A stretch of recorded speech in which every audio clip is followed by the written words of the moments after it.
Hello, മഴയത്തുള്ളൊരു കുട്ടി വ്ളോഗാണ് കേട്ടോ ഇത്.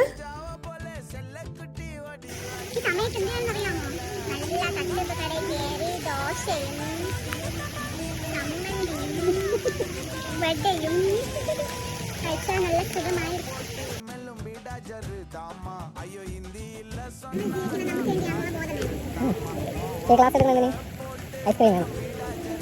വാങ്ങിച്ചോ വാങ്ങിച്ചോ വാങ്ങിച്ചോടി.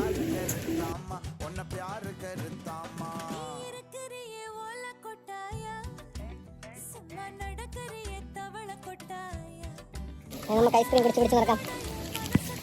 ഹാപ്പിയല്ലേ? എല്ലാവരുടെ ആഗ്രഹമായിരിക്കും അല്ലേ മഴയത്ത് ഐസ്ക്രീമൊക്കെ കുടിച്ച് നടക്കാനായിട്ട്. പക്ഷെ എല്ലാവർക്കും അത് ആഗ്രഹം സാധിക്കണമെന്നില്ല. ചിലവർ വിചാരിക്കും അത് ഫട്ടാണ് എന്നൊക്കെ. പക്ഷെ നമ്മളതൊന്ന് മൈൻഡ് ആക്കാൻ പോകണ്ട. നമുക്ക് നമ്മുടെ സന്തോഷം മാത്രം. എപ്പോഴും പോസിറ്റീവായിട്ടിരിക്കാൻ നോക്കുക. Be happy.